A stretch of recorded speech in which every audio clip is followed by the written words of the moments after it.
नमस्कार आदाब, आप देख रहे हैं द जस्टिस हिंदी और आज हमारे साथ मौजूद हैं इंश्योरेंस बिल जो कल पेश हुआ है संसद के अंदर, उसके ऊपर चर्चा करने के लिए।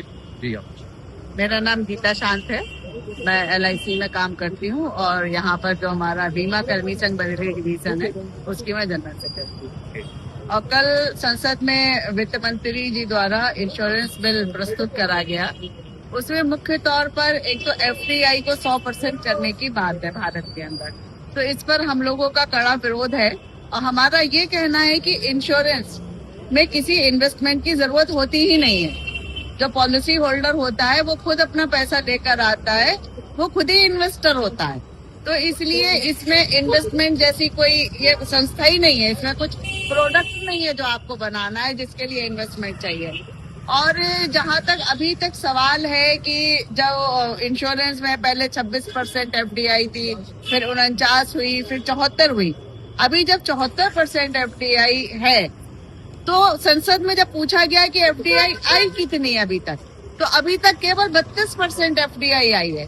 जब केवल 74 होने पर भी 32 आई है तो इसको 100 लाने की जरूरत क्या है। तो हम लोग जब इस इंटेंशन को समझने की कोशिश करते हैं तो हम ये समझ पाते हैं कि ये इस इंटेंशन के साथ लाई जा रही है 100% कि जिससे जो डोमेस्टिक सेविंग है, भारत के लोगों की बीमा के रूप में जो बचत है, उस पर कैसे विदेशी कंपनियों का नियंत्रण दे दिया जाए, है ना, उनका कंट्रोल आ जाएगा 100% होने पर।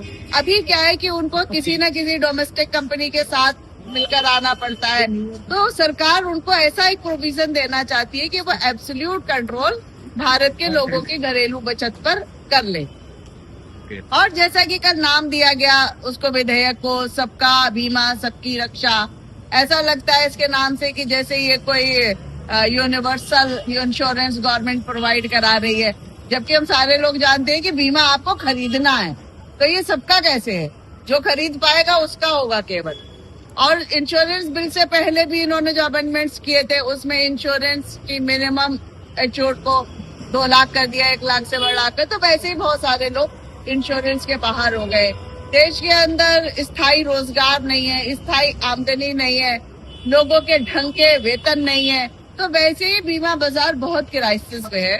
तो सरकार कह रही है कि इससे बीमा बढ़ेगा देश के अंदर। तो सवाल ये है कि क्या बीमा कंपनियों की कमी की वजह से बीमा नहीं हो रहा है? तो अभी तो जो बीमा नहीं हो पा रहा है क्योंकि लोगों के पास पैसा नहीं है, बचत योग आए नहीं है उनके पास, इसलिए नहीं हो रहा है।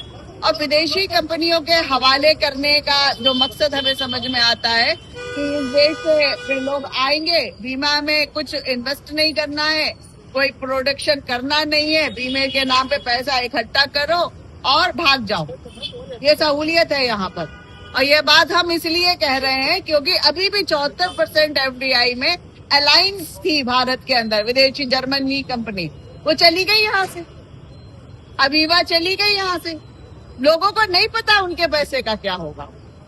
तो आप जो अपनी गाड़ी कमाई किसी फॉरेन कंपनी में जमा करोगे तो वो कहाँ जाएगी कोई नहीं जानता। और यही हाल था एक समय में 1956 में, तभी इसका नेशनलाइजेशन करके सरकार ने इसकी जिम्मेदारी अपने हाथ में ली थी। तो ये सारी परिस्थितियां हैं। सरकार एक तरफ राष्ट्रभक्ति, भारतीयता, संस्कृति, सभ्यता, सारी बातें करती है, और दूसरी तरफ अपने घर के लोगों की बचत वो विदेशी कंपनियों के हवाले कर देना चाहती है। इसलिए हम लोग इसका विरोध कर रहे हैं।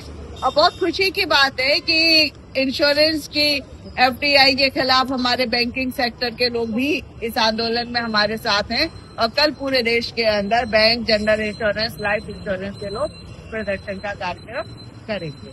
तो हमें उम्मीद है कि ये लड़ाई केवल हम एम्प्लॉइज हैं, हमारे इंटरेस्ट की बात तो अलग है, लेकिन कॉमन पीपल सेविंग है जो, उसकी सुरक्षा का जिम्मा हम लोगों के ऊपर है। तो हम ये चाहते हैं कि देश के लोग इसमें साथ दें और इस बीमा विधेयक को वापस कराने में जो संघर्ष चलेगा उसमें सारे लोग साथ मिलकर आए। धन्यवाद आपका हमारे साथ जुड़ने के लिए। Thank you.